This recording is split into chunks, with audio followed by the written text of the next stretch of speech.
The USS Enterprise may be the most iconic starship in science fiction history, but even the most advanced vessel in Starfleet would have been space debris without one crucial figure, Spock.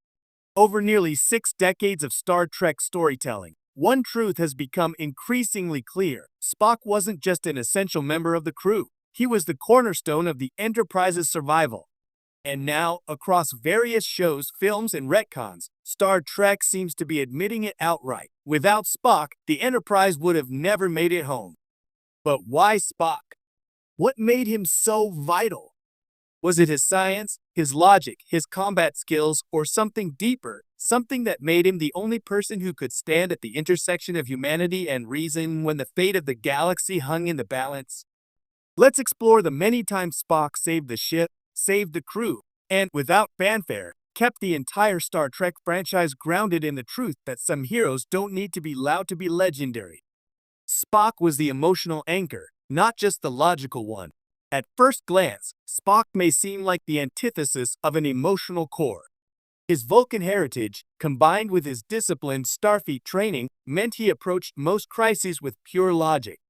But this logic, far from being cold, was often the very thing that saved the crew from emotional overreach.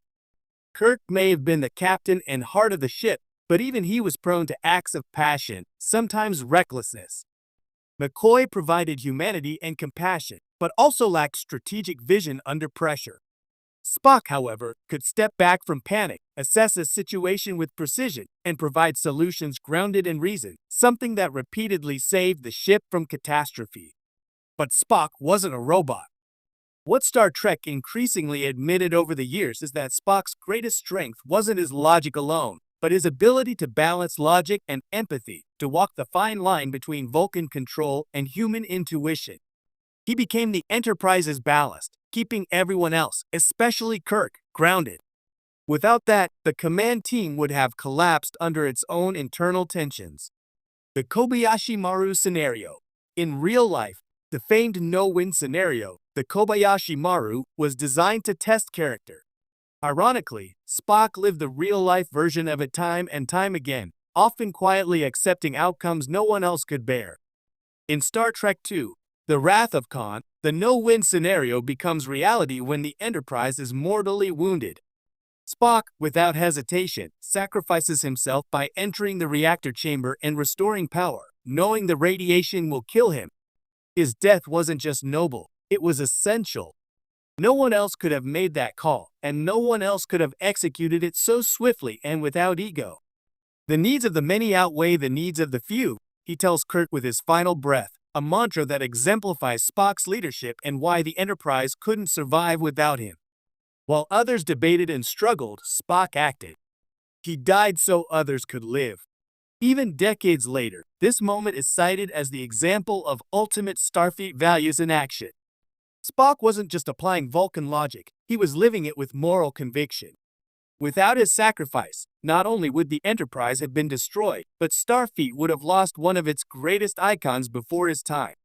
Spock the strategist, outthinking enemies time and again. While Kirk was the cowboy diplomat and daring tactician, Spock often provided the backbone of their success with scientific ingenuity and strategic insight. Again and again, it was Spock who found the loophole in an enemy's plan, the flaw in a godlike being's logic, or the hidden path out of an impossible trap.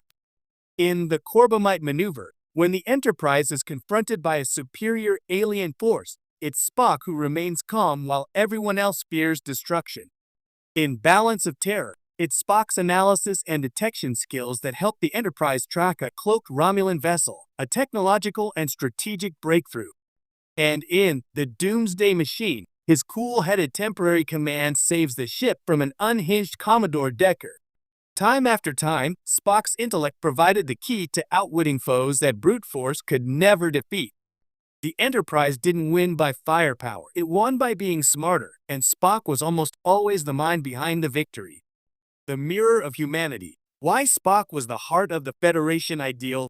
Perhaps the most profound reason the Enterprise wouldn't have survived without Spock isn't what he did, but what he represented. In a universe filled with aliens, empires, and endless war, Spock was the embodiment of Starfleet's highest goal, peaceful coexistence. He was a walking example of what the Federation stood for. As a half-human, half-Vulcan being, Spock was a product of unity, not conquest. His presence alone showed that vastly different cultures could come together to produce something greater than either alone. His very being was a symbol of diplomacy, tolerance, and rational peace, values that often kept the Enterprise from turning to violence or prejudice in moments of crisis.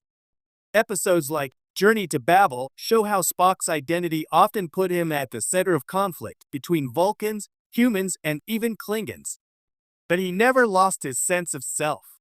And it's in those moments where Star Trek revealed something critical, that logic without compassion is tyranny, and emotion without reason is chaos.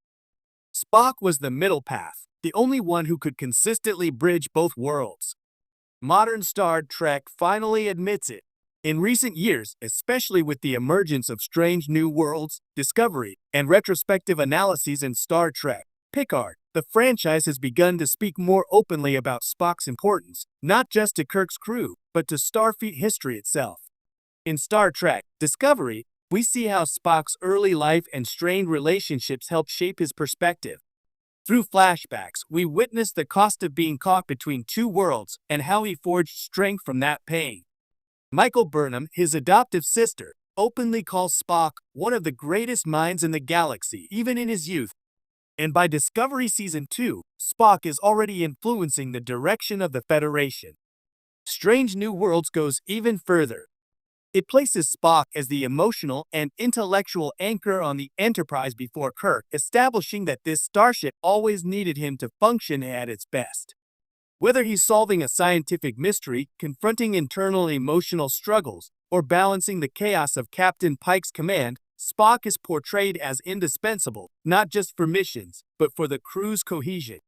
These modern portrayals reinforce a truth the original series hinted at but never outright said. Spock wasn't just a member of the crew. He was the reason the Enterprise stayed together. The unspoken admission? No matter who's in the captain's chair, the ship needs Spock. The post-Spock era proved the point. One of the quiet tragedies of the Star Trek movie era is how lost the Enterprise crew became without Spock. After his death in Wrath of Khan, the search for Spock shows just how broken the team becomes in his absence.